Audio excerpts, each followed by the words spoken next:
पाकिस्तान इस वक्त liquidity crisis का शदीद शिकार हो चुका है, और ये वो क्राइसिस होता है, लिक्विडिटी का क्राइसिस होता है, जिसमें शॉर्ट टर्म बोरोइंग्स पे करने के लिए और दूसरे अखराजात के लिए गवर्नमेंट के पास पैसे नहीं होते। और अगर हालात देखें तो आपको यही नज़र आएगा कि यही प्रॉब्लम हो रही है पाकिस्तान में। इसी वजह से रिज़र्व्स कम होने की वजह से डॉलर भी तकरीबन 205 रुपये से ऊपर चला गया, और पेट्रोल की प्राइसेस भी पिछले 20 दिन में 3 बार बढ़ा चुकी है गवर्नमेंट। अगर इन सब चीज़ों को देखें, उसके अलावा एक जो बड़ा इंडिकेटर होता है जो कि बोरिंग साइड पे है, वो डेट टू जीडीपी रेशो होती है, और वो भी अगर ओवरऑल इंटरनेशनल प्रैक्टिस देखें तो अगर 50% से ऊपर चला जाए तो इसका मतलब ये होता है कि country is in deep economic shambles. उनके पास पैसे नहीं हैं अपने डेट्स को पे ऑफ करने के लिए, इसलिए वो डेट सर्विसिंग में भी उसे प्रॉब्लम हो रही है और डेट बढ़ता चला जा रहा है। इसी वजह से पाकिस्तान को महंगा ऑयल बार बार इंपोर्ट करना पड़ रहा है, और $120 को हमने देखा क्रॉस कर चुका था, अब थोड़ा सा नीचे आया है, लेकिन उससे इतना कोई ख़ास फ़र्क नहीं पड़ना। डॉलर्स कम हो रहे हैं वो पेमेंट बार बार करने की वजह से। गैस प्राइसेस भी बहुत ऊपर चली गई हैं इंटरनेशनल मार्केट्स में।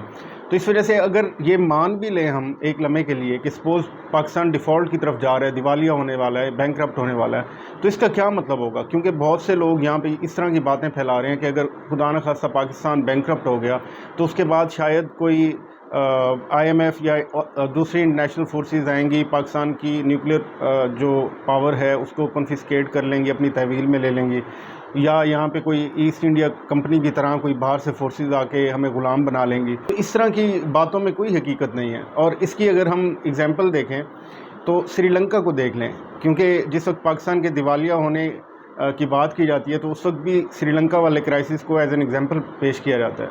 तो सलूशन की जब बात करें या ये बात करें कि खुदा न खास्ता पाकिस्तान अगर बैंकरप्ट हो गया, दिवालिया हो गया, तो आगे क्या होगा, तो उसमें भी आप श्रीलंका को ही देख लें।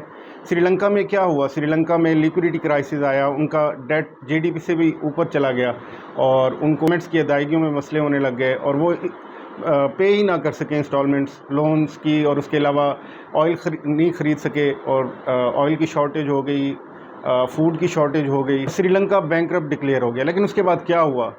क्योंकि श्रीलंका के पास भी एक चाहे न्यूक्लियर पावर नहीं है, एक डिफेंस सिस्टम है प्रॉपर। उन्होंने कोई 3 डेकेड्स तक अपनी इंटरनल वॉर लड़ी है तामिल फोर्सेस के अगेंस्ट, और इंडिया उसमें इन्वॉल्व था, तो वहाँ पे भी बड़ी डिस्टेबलाइजेशन रही है। लेकिन क्या वहाँ पे कोई फॉरेन फोर्सेस आईं? क्या IMF आया? क्या कोई और यूरोपियन फोर्सेस आईं और आके उन्होंने उनके डिफेंस सिस्टम को क्रिपल कर दिया या अपनी तहवील में ले लिया? ऐसा तो कुछ नहीं हुआ। क्योंकि एक बात आप समझ लें, इकॉनमी में जब भी डिफ़ॉल्ट आता है, जिसे डिप्रेशन भी कहा जाता है, तो उसके बाद रिकवरी की फ़ेज़ आती है। ऐसे नहीं होता कि वो कोई डेड एंड हो जाएगा बैंकरप्ट होने के बाद अगर कोई मुल्क हो। क्योंकि अभी वहाँ पे क्या हुआ है, वहाँ पे जैसे हमारे यहाँ है पॉलिटिकल इंस्टेबिलिटी बहुत ज़्यादा थी, और वही ही एक बड़ी रुकावट थी कंट्री की इकोनॉमिक प्रोग्रेशन में। और वहाँ पे भी यही फैमिली पॉलिटिकल सिस्टम था, राजापक्सा फैमिली।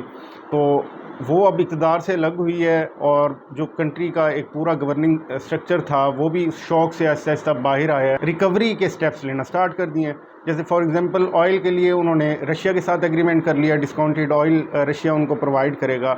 वो यूरोपियन साइड पे गए ही नहीं हैं, उन्होंने खुद ही इसका सलूशन ढूंढा है। और उसके अलावा दूसरा बड़ा स्टेप उन्होंने ये किया है कि हफ्ते में 2 के बजाय 3 छुट्टियां कर दी हैं, और जो तीसरी छुट्टी एक्स्ट्रा फ्राइडे की दी है, पहले सैटरडे संडे थी वहाँ पे, उसमें ये किया है कि जितने भी गवर्नमेंट ऑफिशियल्स थे उनको अपने अपने एरिया में, क्योंकि फ़ूड की भी शॉर्टेज हो गई है, उनको टारगेटेड टास्क दिए गए हैं कि आपने खुद जाके अपनी ज़ेर निगरानी ये फसल काश्त करानी है, इसकी ज़रूरत है कंट्री को। ऑयल भी वहाँ पे आना स्टार्ट हो जाएगा।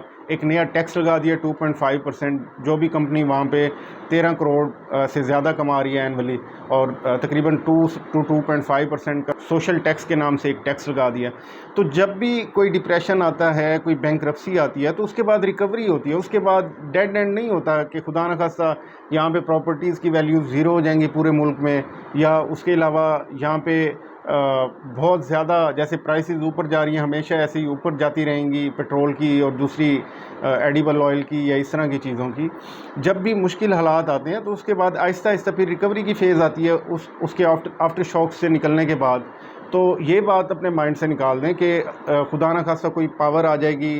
पहली बात तो ये है कि पाकिस्तान बैंकरप्सी की तरफ नहीं जा रहा। अभी जो شارٹ ٹرم یہاں پہ آبسٹیکلز آ رہی ہیں، جو پرابلم آ رہی ہیں وہ ختم ہو جائیں گی. گورنمنٹ نے اتنے زیادہ ٹیکسز لگا دیے ہیں، پیٹرول کی پرائسز اتنی چلی گئی ہیں اوپر، تو FATF سے پاکستان نکل جائے گا آہستہ آہستہ. پھر اس کے بعد IMF پروگرام واپس آ جائے گا. IMF پروگرام کی وجہ سے دوسرے لینڈرز کو ایک تھوڑی سی کریڈیبلٹی پاکستان کی ان کو نظر آئے گی، تو وہ بھی اپنے پیسے ادھر رکھوانے سٹارٹ ہو جائیں گے. ADB سے کچھ پیسے آ جائیں گے.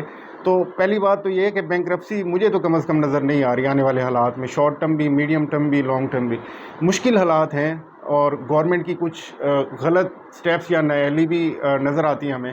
جیسے فار ایگزامپل یہاں پہ ابھی PDM کی جو گورنمنٹ آئی ہے، تو شہباز شریف صاحب نے آتے ساتھ ہی ایک انتہائی احمقانہ ایک سٹیپ لیا ہے کہ جی سیٹرڈے کی چھٹی ختم کرنے کی. کوئی اس کے پیچھے بات نہیں تھی، ایسے شو بازی مارنی تھی ایک. تو اس میں تو بلکہ آئل کی کنزمپشن بڑھنی ہے، ٹرانسپورٹ کاسٹ بھی بڑھ جاتی ہے جب پورے ملک میں جو فیڈرل آفیسز ہیں وہ اوپن رہتے ہیں. تو اس کے علاوہ لوگ بھی اپنی گریوینسز ریزالو کرانے کے لیے ان آفیسز کا رخ کرتے ہیں. اوور آل ٹرانسپورٹ کاسٹ بڑھتی ہے. آفیسز کی رننگ بھی الیکٹریسٹی پہ ہوتی ہے، تو اس کی وجہ سے بھی الیکٹریسٹی، کیونکہ مینلی ہم فیول سے بنا رہے ہیں، تو وہ بھی ہوتا ہے. بالآخر ان کو تقریباً 1-1.5 ماہ بعد یہ اسٹیپ واپس لینا پڑا. تو کیا ضرورت تھی اتنی آپ نے کنزمپشن بھی آئل کی کرائی، فائدہ بھی کچھ نہ. اور جیسے ایک اور اسٹیپ بجٹ میں لیا کہ سیلریڈ کلاس کو اتنا بڑا آپ نے ریلیف دیا، لوگ بڑے خوش ہوئے، ہم نے بھی تعریف کی. لیکن بالآخر بجٹ دینے کے ابھی 1 ویک بھی نہیں گزرا، آپ نے IMF کو ایشورنس دے دی کہ ہم سیلریڈ کلاس کو جو ہم نے اناؤنس کیا ہے کہ ان کو ٹیکس ریلیف دیں گے وہ ہم واپس لے رہے ہیں. تو کوئی پلاننگ کی کمی ہے یہاں پہ. اس کے علاوہ کوئی مسئلہ نہیں ہے، ایسا کوئی بڑا مسئلہ نہیں ہے. مشکل حالات اس طرح کے یہ کوئی اب کے نہیں ہے، یہ 7-8 سال سے چل رہے ہیں.